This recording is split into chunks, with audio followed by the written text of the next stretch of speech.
is behind. No, that's 3. Is it? Yeah. Okay. It's 10:48. Flash up a whole bunch of topics here, questions, and when I yell stop, that's the question. Okay. I mean, no disrespect, it's but the jewel of the Meadowlands. is it? That's what they say. That's the truth. You're not That's about what the Toronto. sign on the side. You're not saying why I like it. I Why do know. you like I'll tell you after the show. Okay, well, after the show. All right, let's see what else is next. Here we go. Fire up the wheel. It's to choose from. Who jumps to mind for you, Jake?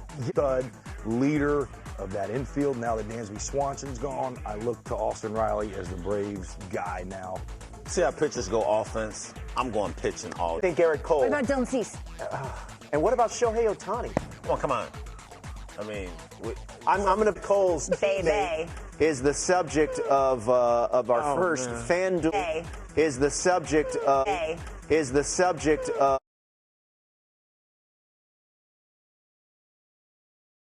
No. I looked at my phone and it was the alarm light was off, so I got up and just turned it off and rolled back Brush your over. teeth and away we have breakfast. What'd you have for breakfast this morning? nothing. I had coffee. Jake? I'm rolling with the coffee, too. Oh, my gosh. It's Did you too work early. out? Am I Yeah, I pushing worked it?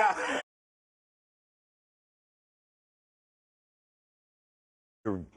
A lot of times when you if you have like Aquaphor or something, you wash your hands. It's different. You can't get it off right away. I So can maybe tell alcohol. you this, and Alex Avila said it beautifully last night. When I pitched and Cliff Floyd played with me, and he started remembering that, if you ever watch me pitch, I would pick that rosin bag up and just wear it out on wearing up and down. That's what he used. I can tell you this, rosin. Then also, deal with the pitch clock, and then also deal with the shift. And like, you see where I'm going with this? I agree. So it's too much going on right now for these umpires to deal with, and I feel like if Major League Baseball Disappointment. That's what my mom always said. And we have expectation for certain teams who did very well last year, but it's early, Joel. It's very early, and I always try to point out there's 6 playoff teams from last year that are under 500 right now. Most of them will be okay, but why don't we delve into a few? Okay, let's keep that in mind. The Mariners an interesting. And A.J. Preller are the famous traders in the sport, so they'll probably go out there and try to find it. And some teams just start slow. I mean, you mentioned the defending champion Houston Astros. They did it last year. For them, has a pedigree of winning. They are a little more depth challenge than in recent years, but I still think they're the class of that division. I could ask the same question about the asking into almost November sometimes, right? And then the parade and then all of that, and you're not relaxing, and then you're not starting up until February with the Phillies. It's hard to look at any team in the NL East, Joel, and say, oh, they're 4th. It means 0, right, in April. But when you look at them from a lens, what do you see so far? Another team I would remember, they don't really take off until Rob Thompson becomes the manager, was Sandy Alcantara and Zach Gallen. Put those 2 aces onto this team, and what does it look like? Wow.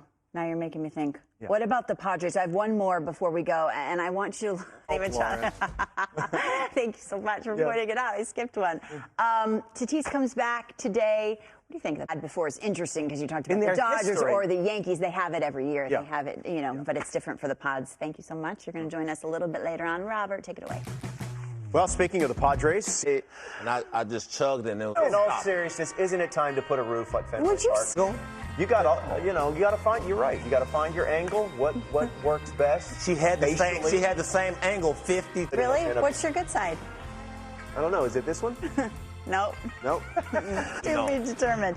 Hey, you're going to give tough love. All right, we're going to investigate. But we still like it.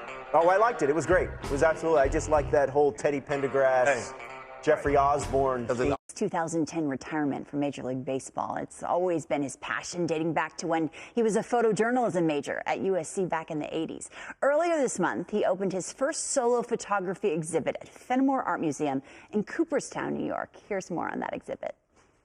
Have a homer, hit a homer. What more can you ask for from Aaron Judge? Neither Nestor Cortez nor Patrick Sandoval has lost a game all season long, so something's got to give. The deciding game from the Bronx at 4 this afternoon. The Cubs have a better record than the Dodgers 3 weeks in. It's early, of course, but Chicago has been so much fun to watch. Cody Bellinger at the top of that list, hitting .378 over his last 9 games. He will face his old team on the north side at 7:40 tonight. Come to think of it, even the Padres are chasing the Diamondbacks in the West. Michael Wacha getting the start for the visiting team on the day. Fernando Tatis Jr. rejoins the team in the minors. hitting .515 with 7 homers in 8 games. What? It's at 9:40 tonight. With more on Tatis's return, here's MLB.com Padres beat reporter. What's Baltimore? You want some ham fries with that? Okay. What's New York?